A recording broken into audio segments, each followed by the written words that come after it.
ಯೇಸುವಿಗೆ ಸ್ತೋತ್ರ. ಇಂದು 1 ಜುಲೈ 2026. ಎಲ್ಲರಿಗೂ ಶುಭೋದಯ. ಈ ದಿನದ ಧ್ಯಾನ ಭಾಗ ಇಬ್ರಿಯರಿಗೆ ಬರೆದ ಪತ್ರಿಕೆ 4ನೇ ಅಧ್ಯಾಯ 14-16 ವಾಕ್ಯ. ಆಕಾಶ ಮಂಡಲಗಳನ್ನು ದಾಟಿ ಹೋದ ದೇವಕುಮಾರನಾದ ಯೇಸುವೆಂಬ ಶ್ರೇಷ್ಠ ಮಹಾಯಾಜಕನು ನಮಗಿರುವುದರಿಂದ ನಾವು ಮಾಡಿರುವ ಪ್ರತಿಜ್ಞೆಯನ್ನು ಬಿಡದೆ ಹಿಡಿಯೋಣ.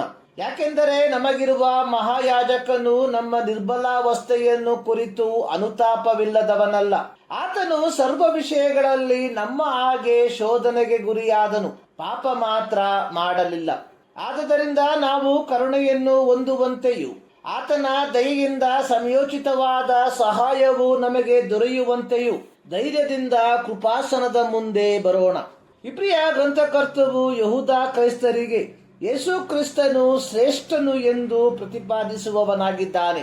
ಇಬ್ರಿಯರಿಗೆ ಬರೆದ ಪತ್ರಿಕೆ 2ನೇ ಅಧ್ಯಾಯದ 5-18 ವಾಕ್ಯದವರೆಗೆ ಯೇಸು ಕ್ರಿಸ್ತನು ದೇವದೂತರಿಗಿಂತಲೂ ಶ್ರೇಷ್ಠನು ಎಂಬುದಾಗಿ, 3ನೇ ಅಧ್ಯಾಯದ 1-15 ವಾಕ್ಯಗಳಲ್ಲಿ ಯೇಸು ಕ್ರಿಸ್ತನು ಮೋಶಕ್ಕಿಂತಲೂ ಶ್ರೇಷ್ಠನು ಎಂಬುದಾಗಿ ತನ್ನ ಬರವಣಿಗೆಯ ಮೂಲಕ ರುಜುವಾತು ಪಡಿಸುವವನಾಗಿದ್ದಾನೆ. ಯೇಸು ಕ್ರಿಸ್ತನು ಶ್ರೇಷ್ಠನು ಎಂಬುದಕ್ಕೆ ಇಬ್ರಿಯ ಗ್ರಂಥಕರ್ತನು ಯಹೂದ ಕ್ರೈಸ್ತರ ಮುಂದಿಟ್ಟಿರುವ ಕಾರಣಗಳು ಇಂತಿವೆ. 1. ಇಬ್ರಿಯ 1:3 ಗ್ರಂಥಕರ್ತವು ಬರೆದಿರುವಂಥದ್ದು, ಈತನು ದೇವರ ಪ್ರಭಾವದ ಪ್ರಕಾಶವು, ಆತನ ತತ್ವದ ಮೂರ್ತಿಯು, ತನ್ನ ಶಕ್ತಿಯ ವಾಕ್ಯದಿಂದ ಸಮಸ್ತಕ್ಕೆ ಆಧಾರವೂ ಆಗಿದ್ದು, ಪಾಪ ವಿಶುದ್ಧಿ ಮಾಡಿದ ಮೇಲೆ ಉನ್ನತ ಲೋಕದೊಳಗೆ ದೇವರ ಬಲಗಡೆಯಲ್ಲಿ ಆಸನಾರೂಢನಾದನು. 2. ಇಬ್ರಿಯ 2:17 ಬರೆದಿರುವಂಥದ್ದು, ಆತನು ಎಲ್ಲಾ ವಿಷಯಗಳಲ್ಲಿ ತನ್ನ ಸಹೋದರರಿಗೆ ಸಮಾನನಾಗಬೇಕಾಗಿ ಬಂದಿತು. ಹೀಗೆ ಆತನು ಜನರ ಪಾಪಗಳನ್ನು ನಿವಾರಣೆ ಮಾಡುವುದಕ್ಕಾಗಿ ದೇವರ ಕಾರ್ಯಗಳಲ್ಲಿ ಕರುಣೆಯೂ ನಂಬಿಕೆಯೂ ಉಳ್ಳ ಮಹಾಯಾಜಕನಾದನು.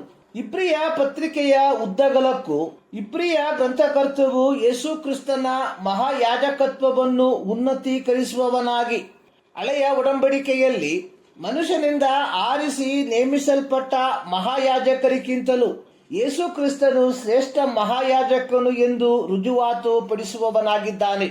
ಯಹೂದ್ಯ ಪಾರಂಪರ್ಯಕ್ಕೆ ಅನುಸಾರವಾಗಿ ವರುಷಕ್ಕೆ 1 ಬಾರಿ ಮಾತ್ರ ಮಹಾಯಾಜಕನು ಅತಿ ಪರಿಶುದ್ಧ ಸ್ಥಳವನ್ನು ಪ್ರವೇಶಿಸಿ ಜನರೆಲ್ಲರ ಪಾಪಗಳನ್ನು ಸಾಂಕೇತಿಕವಾಗಿ ಅತಿ ಪರಿಶುದ್ಧ ಸ್ಥಳಕ್ಕೆ ಕೊಂಡೊಯ್ದು ರಕ್ತವನ್ನು ಪ್ರೋಕ್ಷಿಸುವುದರ ಮೂಲಕ ಪಾಪಗಳಿಗೆ ಪ್ರಾಯಶ್ಚಿತ್ತವನ್ನು ತರುವವನಾಗಿದ್ದನು. ಮಹಾಯಾಜಕನು ಅತಿ ಪರಿಶುದ್ಧ ಸ್ಥಳವನ್ನು ಪ್ರವೇಶಿಸುವುದಕ್ಕಿಂತ ಮುಂಚಿತವಾಗಿ ಮೊದಲು ತನಗೋಸ್ಕರವೂ ತನ್ನ ಮನೆತನದವರಿಗೋಸ್ಕರವೂ ಓತವನ್ನು ಸಮರ್ಪಿಸತಕ್ಕದ್ದು. ಯಾಜಕ ಕಾಂಡ 16ನೇ ಅಧ್ಯಾಯವನ್ನು ಕಲಿಯುವಾಗ ಇದರ ಪೂರ್ಣ ವಿವರಣೆಯನ್ನು ನೋಡಬಹುದಾಗಿದೆ. ಹಳೆಯ ಒಡಂಬಡಿಕೆಯ ದೋಷ ಪರಿಹಾರಕ ಯಜ್ಞವು ನಿಯಮಿತವಾಗಿ ಪ್ರತಿ ವರ್ಷವೂ ಆಯ್ದ ದಿನದಲ್ಲಿ ನಡೆಯತಕ್ಕದ್ದು. ಇಬ್ರು ಕ್ಯಾಲೆಂಡರ್ ಪ್ರಕಾರ ತಿಶ್ರೀ ತಿಂಗಳಿನ 10ನೇ ತಾರೀಕಿನಂದು ನಮ್ಮ ಶ್ರೇಷ್ಠ ಮಹಾಯಾಜಕನಾದ ಯೇಸು ಕ್ರಿಸ್ತನು ಶಿಲುಬೆಯ ಮೇಲೆ ತನ್ನನ್ನು ತಾನೇ ಪರಿಪೂರ್ಣವಾದ ಯಜ್ಞವನ್ನಾಗಿ ಅರ್ಪಿಸಿಕೊಳ್ಳುವುದರ ಮೂಲಕ ಇಬ್ರಿಯ 12:9 ಬರೆದಿರುವ ಪ್ರಕಾರ ಓತಗಳ ಮತ್ತು ಓರಿಗಳ ರಕ್ತವನ್ನು ತೆಗೆದುಕೊಳ್ಳದೆ ಸ್ವಂತ ರಕ್ತವನ್ನು ತೆಗೆದುಕೊಂಡು ನಮಗೋಸ್ಕರ ನಿತ್ಯ ವಿಮೋಚನೆಯನ್ನು ಸಂಪಾದಿಸಿಕೊಂಡವನಾಗಿ ಒಂದೇ ಸಾರಿ ದೇವರ ಸನ್ನಿಧಾನಕ್ಕೆ ಪ್ರವೇಶಿಸಿದನು. ಯೇಸು ಕ್ರಿಸ್ತನು ಮನುಷ್ಯಾವತಾರವನ್ನು ತಾಳಿ ಈ ಭೂಮಿಯೊಳಗೆ ಜನಿಸಿ ಬಂದು 30 ವರ್ಷದ ಪ್ರಾಯದ ತನಕ ತನ್ನ ಪೋಷಕರಿಗೆ ವಿಧೇಯನಾಗಿ ಇದ್ದು ಬಾಕಿ 3.5 ವರ್ಷಗಳಲ್ಲಿ ತಂದೆಯಾದ ದೇವರು ತನಗೆ ನಿರ್ವಹಿಸಲು ಕೊಟ್ಟಿದ್ದ ಕೆಲಸವನ್ನು ನಿರ್ವಹಿಸುವುದರಲ್ಲಿ ಯಾವ ಅಸಂತುಷ್ಟಿಯನ್ನು ತೋರಿಸದೆ ದೇವರ ಚಿತ್ತದಂತೆ ನಡೆದುಕೊಂಡನು. ಆತನು ಪಾಪ ಮಾತ್ರ ಮಾಡಲಿಲ್ಲ, ಅಂದರೆ ಆತನು ಎಂದಿಗೂ ಪೋಷಕರಿಗಾಗಲಿ ತಂದೆಯಾದ ದೇವರಿಗಾಗಲಿ ಅವಿಧೇಯನಾಗಲಿಲ್ಲ ಎಂಬುದಾಗಿ ಯೇಸು ಗೆತ್ಸಮನೆ ತೋಟದಲ್ಲಿ ತನ್ನ ಶಿಷ್ಯರಿಗೆ ಹೇಳಿದ್ದು, ನನ್ನ ಪ್ರಾಣವು ಸಾಯುವಷ್ಟು ದುಃಖಕ್ಕೆ ಒಳಗಾಗಿದೆ, ಮನಸ್ಸು ಸಿದ್ಧವಾಗಿದೆ, ಆದರೆ ದೇಹಕ್ಕೆ ಬಲ ಸಾಲದು. ನಂತರ ಯೇಸು ಪ್ರಾರ್ಥಿಸಿದ್ದು, ನನ್ನ ತಂದೆಯೇ, ನಾನು ಕುಡಿದ ಹೊರತು ಈ ಪಾತ್ರೆ ಬಿಟ್ಟು ಹೋಗಕೂಡದಾಗಿದ್ದರೆ ನಿನ್ನ ಚಿತ್ತವೇ ಆಗಲಿ ಎಂದು ಪ್ರಾರ್ಥಿಸಿದನು. ಮತ್ತಾಯ 26:36-42 ವಾಕ್ಯ. ಆತನು ಶಾರೀರಿಕವಾಗಿ ಬಲಹೀನತೆಯನ್ನು ಅನುಭವಿಸಿದನು, ಆದರೆ ದೇವರ ಪದ್ಧತಿಯಿಂದ ದೂರ ಸರಿಯಲಿಲ್ಲ. ಆದಿಕಾಂಡದಲ್ಲಿ ಮನುಕುಲ ಮಾಡಿದ ಮೊದಲ ಪಾಪ ದೇವರ ಮಾತಿಗೆ ಅವಿಧೇಯತೆಯನ್ನು ತೋರಿದ್ದು.